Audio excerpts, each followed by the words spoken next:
disciplinary orientation is probably more towards the sociological and the critical, and I'll be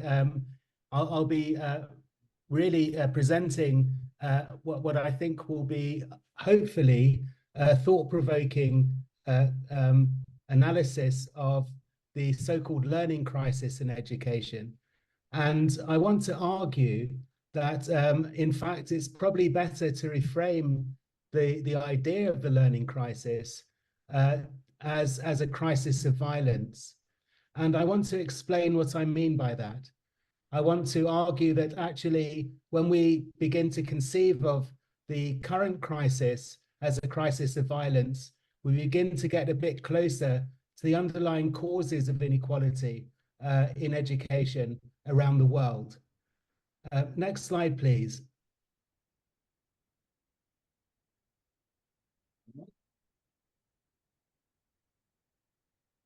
So I want to start off by providing a critical overview of the discourse of the learning crisis. And then I want to argue, make my case for why we need to conceive it more realistically as a crisis of violence. And then I want to talk about how education, in the spirit of what Margarita was saying earlier, might also be a vehicle for more peaceful, just and sustainable futures. And I want to suggest what that looks like in terms of how we might reimagine education systems. And I want to argue principally that we need to think of both decolonizing and decarbonizing our education systems and what that might mean. Next slide, please. Okay, so the learning crisis, as we know, is a very dominant discourse for explaining inequalities in education at the moment. It's popularized by the World Bank as well as other organizations, and it's often used to refer to the fact that although there has been some progress in improving access to primary education, learning outcomes, as measured in standardized tests of literacy and numeracy, remain very low in many parts of the low-income world. Worst affected, according to this discourse, are often learners from low socioeconomic backgrounds, girls, minorities, and rural dwellers. In order to address the crisis, the World Bank proposes a range of what are really, I suggest, technocratic solutions, principally focusing on improving the effectiveness of teachers and teaching, the use of technology to support learning, and improving accountability within education systems. Next slide, please. So this is from the Global Education Monitoring Report, and it really shows often how the learning crisis is represented in statistical terms. So here the slide focuses on gender parity index, and it shows differences in access, but also in learning in literacy and numeracy for girls as compared to boys. I'm sure we're all familiar with this kind of data, and it's important data. It's important because it represents, at least at a surface level, the disparities, some of the disparities that we want to try to redress. Next slide, please. So here you can see again, how these disparities are represented, this time in terms of completion rates, and how learning disparities are also considered in relation to wealth disparities within the wider population. So as I suggested just now, these data are important. They provide what critical realists such as Roy Bhaskar and others describe and as a surface actuality. They tell us at a surface level that there is a problem, and this is important. What these data don't tell us, and what the discourses of the learning crisis often fail to illuminate are the underlying causal mechanisms, what it is that gives rise to this surface actuality. Next slide, please. So I want to argue that in order to better understand the nature of the crisis in education, it's better to conceive the crisis actually as a crisis of violence. And in a moment, I'm going to explain a little bit what I mean by that. But first of all, just to say that, as has been noted, there are several problems with how the idea of the learning crisis is currently framed. For a start, focusing on such a narrow range of cognitive outcomes in terms of usually literacy and numeracy outcomes in standardized tests is linked to, in my view, an instrumentalist view of education as contributing principally to human capital development. So we know that the big turning point for the World Bank followed research undertaken in the 90s and early noughties, which sought to show that, that improvements in basic literacy and numeracy contribute to economic growth. And it is this kind of discourse that has predominated, that has driven the international financial institutions and many donor organizations to take account of learning outcomes.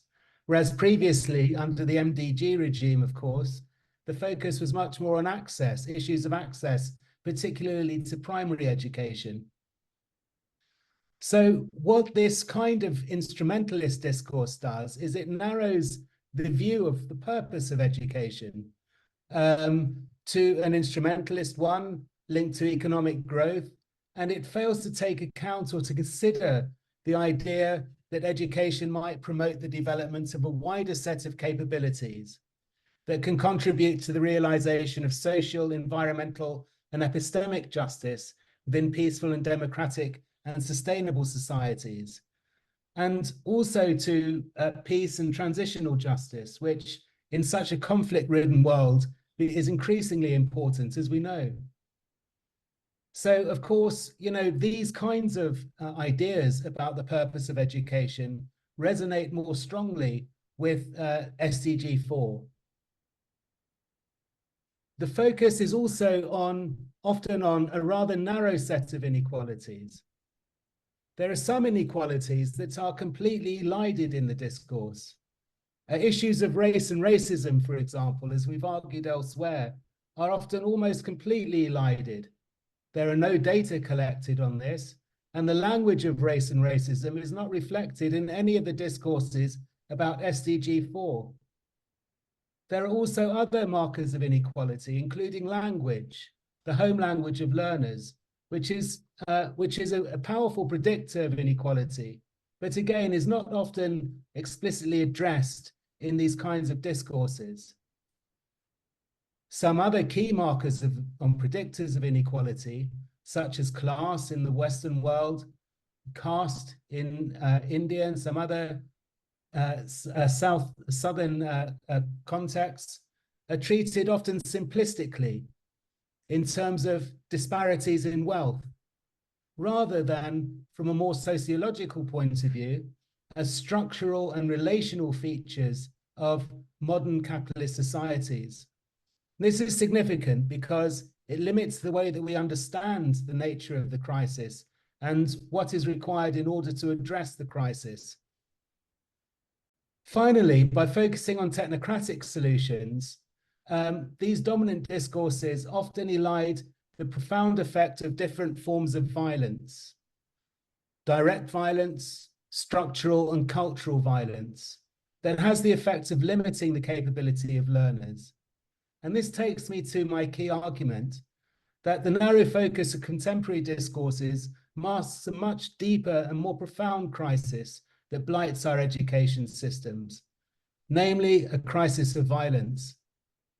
Next slide, please. So what do we mean by violence? Well, people do talk about violence in our field, within the field of international education development. But often in the discourses of UNESCO and UNICEF, for example, it's defined principally in terms of school violence, instances of physical violence, psychological and sexual violence, and also violence that arises through conflict and the effect of conflict on education. Following the sociologist Galtung's understanding of violence, very famous, of course, very highly influential back in the 60s and 70s, as well as other recent scholars of violence, we want to adopt a more expansive understanding. So by we, I mean my colleague Julia Paulson and myself, who have developed this understanding of violence that I will present to you, that attends to the multiple forms of harm inflicted by violence. Our definition also seeks to take account of power, which is again absent from much of the discussion about the learning crisis, but we think is critical to understanding violence, the different kinds of violence. But also it's important, the use of power, in making violence invisible in these discourses. And I'll explain what I mean by that. At a definitional level, we define violence as any act of power, whether directly or via systemic and cultural forms, that results in physical, psychological, emotional, environmental, or spiritual harm, and that has the effect of limiting the capabilities. And here we refer to Senna Nussbaum's idea of human capability, available to individuals, groups, but also to other species and natural systems. Next slide, please. Okay, so I won't, this is our representation of what we describe as the ontology of violence, what violence is, the reality of violence, if you like, that it exists in terms of three overlapping dimensions that have been mentioned: the direct violence, systemic violence, and cultural violence. And of course, as Galtung did with his original framework, we see these forms of violence as reproducing each other, as being implicated in each other. We see that these forms of violence operate in relation through through different forms of power. So in the case of direct violence, the term cycles of violence leads us to think about the exercise of coercive power, which we see so graphically around the world as we speak. But also systemic violence. And here, you know, the reference is rather to material power, to the regimes of inequality, the intersecting regimes of inequality, of class, gender, race, ethnicity, and so on, that are linked to the nature, that are built in, that are wired into the structure of neoliberal capitalism and globalization. And in terms of cultural violence, the role of what Antonio Gramsci describes as cultural hegemony, the intellectual and moral leadership of the West, and the way that that becomes reflected in the dominance of the disciplines as they've been developed in the West, and what Boaventura de Sousa Santos describes as the epistemicide, the destruction, the marginalization, the undermining of non-Western and indigenous knowledge systems and languages. These three forms of violence are evident in education systems, and they limit between them the abilities for human flourishing, for the development of human capabilities. But they also have an effect on other species and natural systems.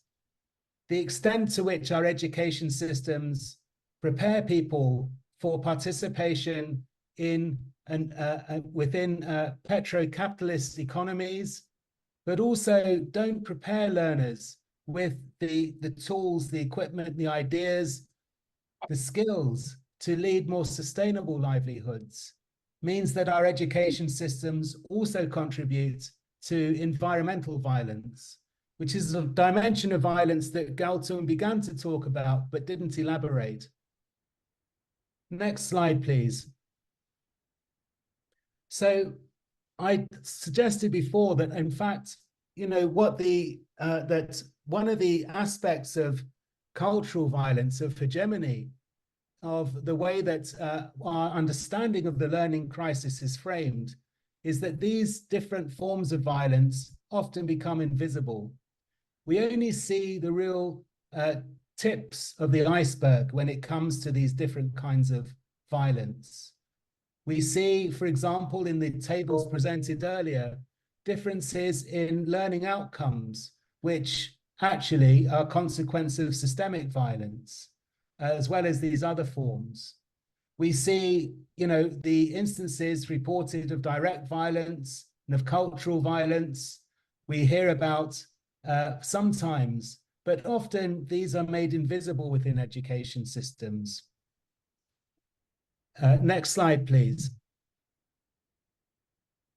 So in terms of direct violence, we know how pressing this issue is. We know that more than 22,000 students, teachers, and academics have been injured, killed, or harmed in attacks on education during armed conflict just between 2015 and 19. That more than 11,000 separate attacks on education facilities, students, and educators.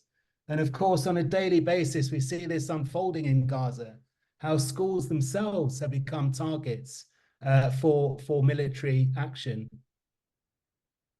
The number of countries experiencing attacks on education has also increased in recent years, with 93 countries experiencing at least one reported attack on education. Women and girls are often specifically targeted. Besides the physical and psychological damage inflicted on children and young people, there are also devastating effects on school enrollments. Currently, 28 million children are out of school in conflict-affected countries. But also, it has a gender dimension. Pregnancy from rape, the health consequences and stigma of sexual violence, the risk of early marriage, and so on, are particularly difficult for girls, make it particularly difficult for girls to return to school after conflict. Next slide, please. But there are also more tacit, unreported, or forms of violence that go behind the radar, under the radar. Corporal punishment is a widely occurring form of violence, even though UNESCO and other organizations have campaigned for many years against it. But it's never mentioned in discourses about the learning crisis. Corporal punishment, the beating of children, the physical harm inflicted by teachers on children, remains legal in 69 countries. Although it's prohibited in 128 countries, its use often goes underreported. Bullying as well is a major source of school-based violence.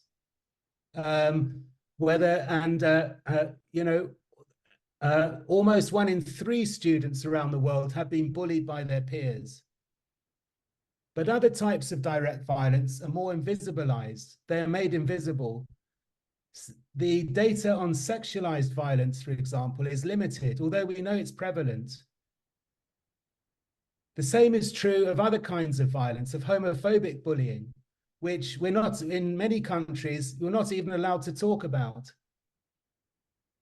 Data relating to some forms of violence, including the violence inflicted on people with disabilities, racialized violence, including anti-Black violence, Islamophobia, anti-Semitic bullying, are even more limited and often confined to a handful of countries where these data exists. We now need, of course, to take account of cyberbullying. Next slide, please. But of course, what Galtung was at pains to point out was how these forms of direct violence don't happen in isolation. They are linked to structural violence. Clive Harbour, in his work back in 2004 on schooling as violence, reminds us that the history of the development of modern mass education systems is directly violent. In its evolution in industrializing Western Europe, and its extension via the colonial project, the aim was to discipline bodies as well as to regulate minds, to make people, in other words, economically useful and politically docile. And this basic view of education as a bullying institution remains relevant today in many post-colonial contexts, where instead of the colonial masters, education rather serves the interests of indigenous elites, who often don't send their children to public schools, but to privileged private ones. Scholarship over many years has emphasized how schools both reflect and reproduce inequalities based on social class. They operate primarily as a filtering mechanism in many societies, where there's particularly those where there's more limited access to secondary and tertiary education, but also to labor markets. And it's not just class, but also caste-based inequalities have been exacerbated by the increasing privatization of education. So if you look at data in India since the rollout of low-fee private schools, for example, one can see this growth in inequality, but also in other class-based societies as well. Inequalities in class and caste has, of course, as we know, as Margarita alluded to, been exacerbated by the digital divide, and particularly evident during the COVID-19 pandemic. Next slide, please. We also know, when we're talking about structural violence, that feminist scholarship has shown how schools and other educational institutions are both shaped by and reproduce patriarchal norms and values and gender disparities and patriarchy in wider society. Specifically with reference to gender-based violence, we know that these are linked directly with wider gender-based inequalities in society. Scholarship has also shown how schools reproduce racial disparities. Just a small example, or very important one, Angela Davis in her abolitionist work connects schools and prisons. She argues that schools in poor communities of color in the United States are repressive, militarized institutions that replicate the structures and regimes of the prison, replacing a greater emphasis on discipline and security than on personal growth and development. These schools, she argues, serve as prep schools for prison and are institutions of racism and repression. Salim Vali, my colleague's work in South Africa, has shown that corporal punishment as a mechanism of discipline in schools. Again, we need to understand how this relates to wider authoritarian, the wider, more authoritarian nature of societies. In his case, he related its continuing prevalence to the legacy of apartheid in South Africa. Next slide, please. But we also need to take account of cultural violence, which in Galtung's terms provides legitimation for the other kinds of violence. Cultural violence is inherent within the framing of the so-called learning crisis. Children, 85% of children in sub-Saharan Africa, are framed as lacking age-appropriate skills and the ability to read or understand a basic story. They are learning the least. This deficit framing ignores the knowledge, skills, resilience, and agency that children and their communities actually have, including for navigating the violence of their daily lives, and frames them against their failed future productivity. Hundreds of millions of children, according to the World Bank, are framed as reaching adulthood without even the most basic of skills. This is typical kind of language that's used in the learning crisis discourse, and unable to build fulfilling careers. In failing to contribute to the human capital of their nations, these learners are made disposable, in Henry Giroux's terms, via the learning crisis discourse. Next slide, please. But also we know that curricula and pedagogy are still highly influenced by colonial education structures. They often fail to represent, or they actively undermine, indigenous or local knowledge. They prioritize Eurocentric understandings, what constitutes valuable knowledge and skills. They contribute, in other words, to what Boaventura de Sousa Santos has described as epistemicide. The coloniality of modern education systems is also evident in the rigid structuring of the school day, according to Western linear conceptions of time. Let's not forget how modern schooling was introduced violently through colonialism, but also that teacher-centered, top-down and authoritarian approaches to pedagogy have the same roots in the colonial education. Curricula contribute to maintain historical narratives of dominant groups. They silence, erase, and devalue the experiences, the memories, the meaningful figures and events of minoritized groups. They contribute both to the maintenance of structural ignorance, as Charles Mills describes it, and to the exclusion of learners' lived realities. Discussions of the learning crisis pay limited attention to the epistemic injustice in what and how many learners study. For example, European languages imposed during colonialism, which may not be the same languages that learners speak at home, are primarily or indeed only language of instruction in many contexts. And people, have written about this extensively, but it's never really considered in the learning crisis discourse. Elizabeth Erling, for example, has written about it. And in fact, Elizabeth has a book coming out, a little plug for your book, Elizabeth, and a book launch, I think, later today for the book, which looks precisely at this issue, how the disparities in language, the language of instruction policies actually contribute majorly to disparities in outcomes. But also educational technology, including that during the pandemic. Of course, it has many benefits, and I'll talk about that in a moment. But big data and the use of AI have also been used in this context to really produce racial and gender profiling because of the algorithms that are often inherent in artificial intelligence.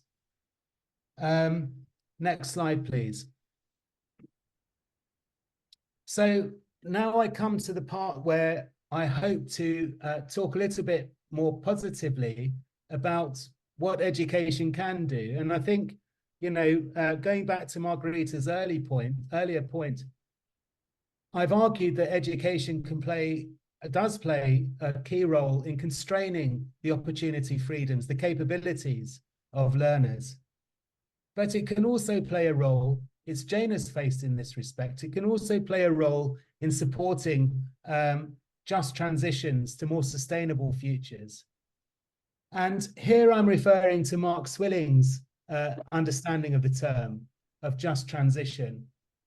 He describes it as a process of increasingly radical incremental changes that accumulate over time in the actually emergent transformed world envisaged by the SDGs and sustainability. The outcome is a state of well-being founded on greater environmental sustainability and social justice. These changes arise not by accident or by the action of technocrats, but by the struggles of ordinary people, with our assistance, hopefully, each with their own context-specific temporal and spatial dimensions. And these struggles might be diverse. They might be the struggles of racialized or minoritized groups, of women, of people from low socioeconomic castes and class, of disabled people struggling against their own forms of oppression. Next slide, please. So recently, Kylian Mbembe, the Cameroonian critical theorist, gave a talk at a UNESCO conference last year, where he outlined this idea of a new planetary consciousness. And the argument is that really this can provide an alternative way of framing education fit for the 21st century.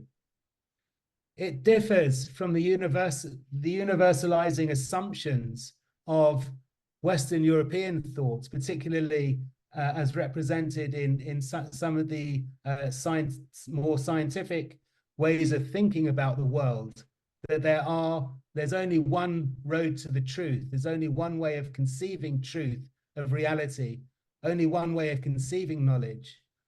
Rather, this is built on the idea of the all-worldness of human beings, the idea that we need to draw on all of the archives of the world, the knowledge archives of the world, not just European archives, from indigenous and local knowledge systems that have traditionally provided more synergistic views, not only of the relationship between human beings with each other, but of human beings with nature, but also with the non-human, with tools, with technology. So this idea of a new planetary consciousness is emergent. It encourages us to think about these relationships, the ones we have with each other, with nature, with technology. And it's underpinned by an ethics of care for our planet, learning to care for it, learning to repair it, and above all, to share it. Okay, next slide, please. So what does this mean in terms of how we might reimagine the futures of education or education for more just and sustainable futures? So I think one place to start, of course, is with SDG 4 itself. That, you know, when we talk about inclusion, we mean inclusion not just based on the very narrow understanding of the term implied by human capital type discourse, the learning crisis type discourse, but inclusion more broadly conceived in terms of the groups that have been identified as being the subjects of violence, whether those be racialized or minoritized groups, disabled people, speakers of minority languages, minoritized languages, and so on. But also that our idea of quality itself must be inclusive of the idea that we of valuing all of our knowledge systems, not just European, Western-based knowledge systems. That actually, when we think of a quality education, we are also thinking about indigenous and local knowledge, non-Western knowledge systems. But also that we need to think also about how we think about education systems themselves, that we conceive of education systems often in very formalized terms. You know, we've all seen these organograms that appear in, you know, education development plans that show a linear relationship, top-down relationship between the ministry and various subsectors of education and training. We need a much more fluid and holistic view of education systems, as including not just formal education institutions, but informal learning that happens within communities, forms of social learning. What we need to be doing, and we don't have much time for this, colleagues, you know, the demands of unsustainable development, of climate change, really mean that we need to urgently find ways to develop learning pathways, not just in formal institutions, but between formal institutions and processes of social learning in communities, and that are available throughout the lifespan, that can equip communities with the capabilities required to realize more just and sustainable futures, so that learners can learn in school, but they can also learn from their communities, and the knowledge in the communities is valued, the tacit knowledge, the forms of adaptation that communities have developed, for example, to climate change, become part of the learning that individuals pick up as they progress through their learning lives. We need to conceive, though, of learners not just as knowledge takers, but as knowledge makers. There's a very important role for universities, but also for schools and colleges and others to work with our communities. We need to break down the ivory tower of our academic institutions. We need to understand how we can co-create knowledge between formal education institutions and communities to address the wicked problems of unsustainable development. For us in universities, this requires being being epistemically humble, as my colleague Prachi Srivastava describes it, that we need to understand the value other knowledge systems outside of disciplinary expertise and genuinely foster transdisciplinary approaches that are based on co-creation and equitable partnership working that engage our communities, not just as passive receivers of knowledge, but as active generators of relevant knowledge that's relevant and owned by them to tackle the problems that they hold dear. But this also means defending and expanding our idea of the knowledge commons. Of course, it has been expanded through the digital commons, but we need to use our resources. We need to use technology, digital means to also diversify knowledge systems, the knowledge that is available on UNESCO websites and other websites around the world, where we can archive, we can present the archives of the world in Mbembe's terms. But we need to urgently decolonize the curriculum. And what that means is that we need to decenter the Eurocentric bias of the existing curriculum. We need to challenge it, its assumptions, its universalizing assumptions. Colleagues, this doesn't mean doing away with the disciplines. This is really important to state. It doesn't mean doing it, but it does mean transforming the disciplines. It means bringing the disciplines into generative conversation with other knowledge systems. So indigenous knowledge systems like Ubuntu, for example, in South Africa, where I'm based at the moment, present a much more synergistic view, interconnected view of human beings and of the natural world. We need to encourage processes of pedagogical border crossing, as it's sometimes described, so that learners can value not just the distinctiveness, but also the synergies that can be developed by moving between knowledge systems, so that they, as critical citizens of the future, can decide which kinds of knowledge are relevant. And again, colleagues, this is not an argument for relativism. I'm not a relativist, I'm a critical realist. I believe in an external reality outside of our perceptions of it, but I also believe strongly that we understand that reality from different vantage points, and that different knowledge systems help us to understand different aspects of that reality. But we also need to decarbonize the curriculum. We need to urgently focus on sustainability and planetary well-being, in line with Tikly Mbembe's idea of a new planetary consciousness. Education should go beyond traditional academic disciplines and explicitly integrate sustainability-related knowledge and values. This includes not just environmental awareness, ecological stewardship, responsible consumption, and understanding the interconnectedness of social, economic, and environmental systems. But it also has a pedagogical dimension.